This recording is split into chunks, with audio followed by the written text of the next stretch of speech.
Hi, welcome to my new video. So today I'm going to be talking about the E.l.f. HD Mattifying Cream Foundation. It's going to be a review, and I've already worn this foundation maybe about 4 different times. And before making this video, I looked up different reviews just to see what everyone's opinion was on it. And really because I really didn't like this foundation. I was watching other YouTube videos of what people thought of it, and a lot of people really did like it, and I was having a really hard time liking it. Even my cousin kind of liked it. But anyway, so what the website says is that this high definition oil-free lightweight foundation is perfect for normal to oily skin types, hence the mattifying in the name. The cream to powder formula minimizes fine lines and leaves a natural, long-lasting matte finish. Includes a compact sponge for easy application and portable beauty. So this is what it looks like. The packaging is really nice and sleek. You have your mirror up here, your foundation here, and and then on the bottom you have this compartment with the little sponge. So I've tried it with the actual sponge, as you can see. I've tried it with my fingers, I've tried it with a brush, and the best way that I found was with like a damp beauty sponge. And really, because this foundation, it is a cream, but it is really creamy, and it's almost like liquidy when you put your finger in there. It's very pigmented and liquidy. So yeah, basically what I have to say about this foundation. The pros of it is very creamy. It's easy to blend because of that. It is very pigmented, which is really good. But the issue that I had with it was that it claims to be a mattifying foundation.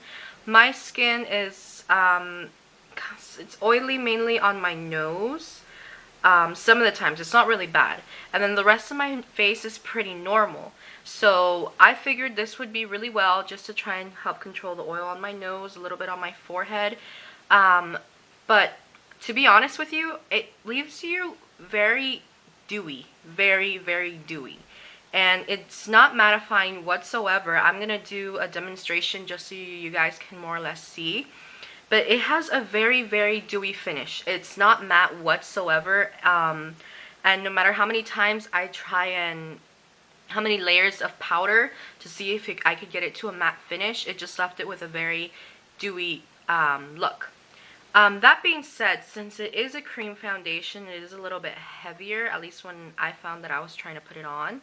And when I saw it in the camera and I took pictures, because I tried to do a first impression, but with this one I felt like I needed to try it out a little bit more, because the first time I tried it out I felt like maybe I put too much on. Although on camera it looked beautiful, my skin looked flawless, but when I looked at myself in the mirror you could clearly see like the makeup on me. It wasn't very flattering, and I thought I should give it another try.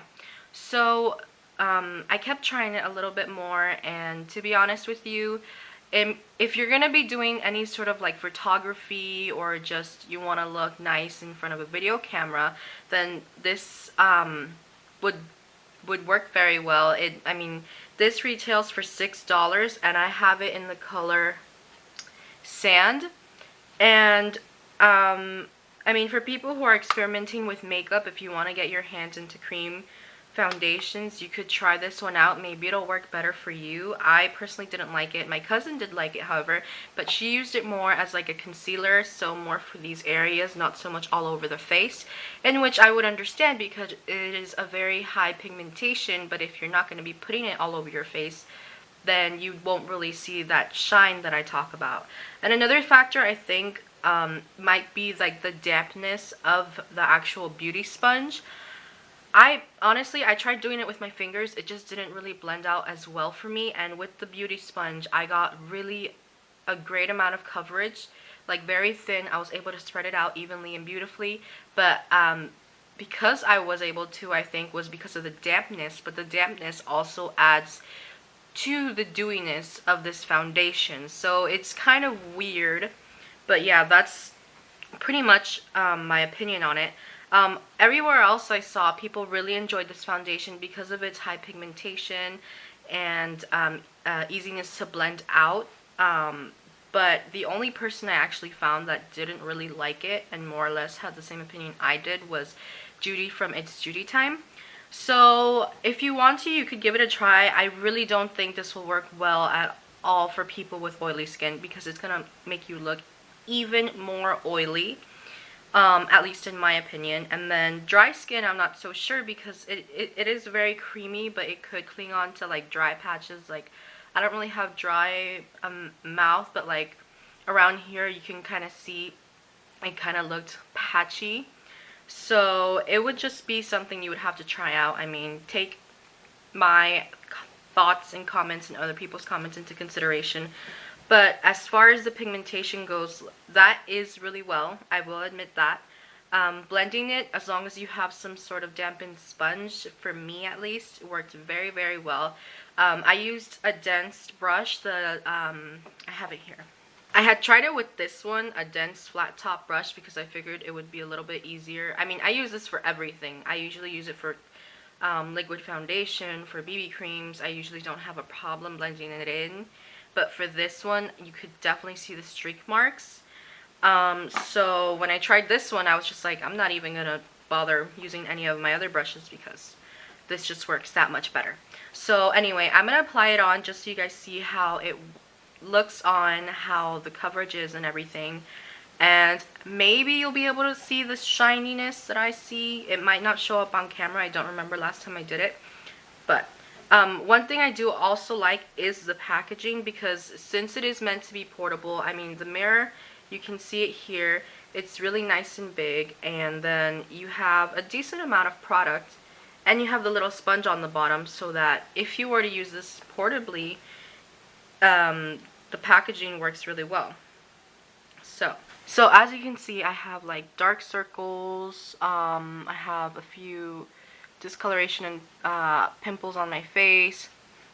I don't know if you can see, but I have a little bit of redness on my nose. So I'm just gotta see.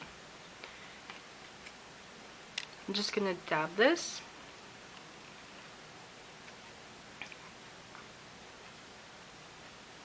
And you can see how much it really covers up.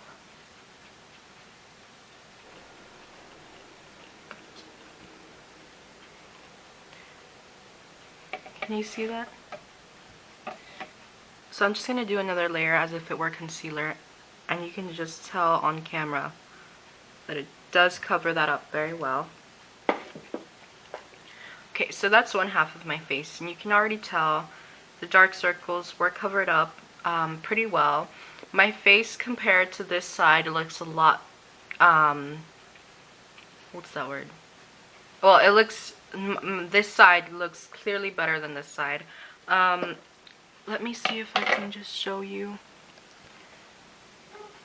I mean, on camera, it doesn't look that bad, but when you look at it in person, since it is like a cream foundation, you can tell that you're wearing makeup. It doesn't look cakey, but it is pretty, heavier coverage than normal foundation and liquid foundations. Like, you can see that I have it on, not on camera though.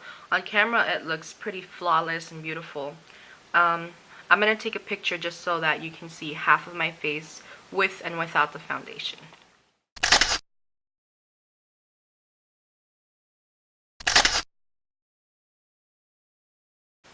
So as you saw in the picture, it does look a bit shiny with the flash, and it gives you a better view of how it really looks like in person. You could totally tell that I was wearing makeup. It's not bad because it is a cream foundation, so it is going to apply heavier. So I'm just going to do the rest of my face. So I'm going to take a picture and see if it shows up and give it a moment to set. So let me just do that and I'll be right back.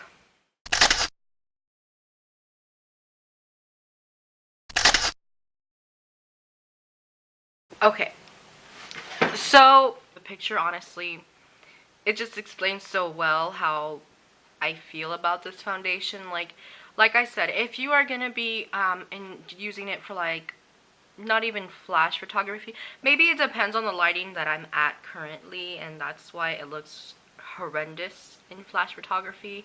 When I took the picture with no flash, it looks fine, and obviously on video my face looks perfectly flawless because of the lighting as well. But you can see with the flash photography, like, I have a ghostly face. This doesn't say anything about SPF, yet there is a white cast there, and you can definitely see all of the shine here on my nose, on my cheeks, like literally all around the T-zone when I am not very oily, when I am not a very oily person at all. So I'm gonna set it with Palladio Translucent Rice Powder. I really like this powder because it really does mattify very well my other foundations. The first time I tried it with the e.l.f, when I was intending on doing a first impression, I used the e.l.f mattifying powder, the one that comes in the little thing from the e.l.f Studio line, and it really did not mattify it. And then another day I tried it with Bare Minerals Mineral Veil, and it did a little bit of a better job. I don't know if maybe that's just how it is because of the cream foundation, or however that this cream foundation works. I mean, the first day I got it, it had some sweating because obviously it's a cream, it's going to have that problem. But it was just, I mean, I was very surprised by the consistency because it literally felt like a liquid into pressed form, very creamy to the point of it being a liquid. And then when I put it on, it was just so shiny on my face, and it's oil free, so I'm not really sure where it comes from. But anyway, I'm just gonna set my face. Okay, so already with the powder it looks a little bit better in person, just because I think it just helps fill in everything else a lot better. One thing I forgot to do, I was gonna put a primer. It might be different if you use a primer on. Although, when I did the e.l.f. review first impression that I was going to put up, I had put half of my face with primer, half of it without primer, and I really felt like it made no difference whatsoever. So, I think it's just the foundation. So yeah, anyway, these are my thoughts. Let me know what you guys think. If you really like this video, please thumbs up and subscribe. If you have any video recommendations, let me know in the comments below. I really wanted to like this foundation a lot just because of its versatility and how easy it is, because it is in a compact. And I've tried other e.l.f. foundations and I really like them, but this one really just not, I don't know, it was not my favorite. I'll probably use it as a concealer every now and then, maybe, just so that it doesn't go to waste. But as far as using it as a concealer by itself, I don't think I'm going to be touching this very often. At this point, I'm on borderline hate towards it, which is really harsh to say, but I don't care for it at all. So maybe later on I'll change my mind and really like it as some sort of concealer or anything. But as far as the foundation goes, I really don't prefer it. I rarely pick it up. I rarely find myself choosing it. So yeah. I hope you guys just enjoyed it. Let me know your thoughts, and I'll see you in the next video. Bye!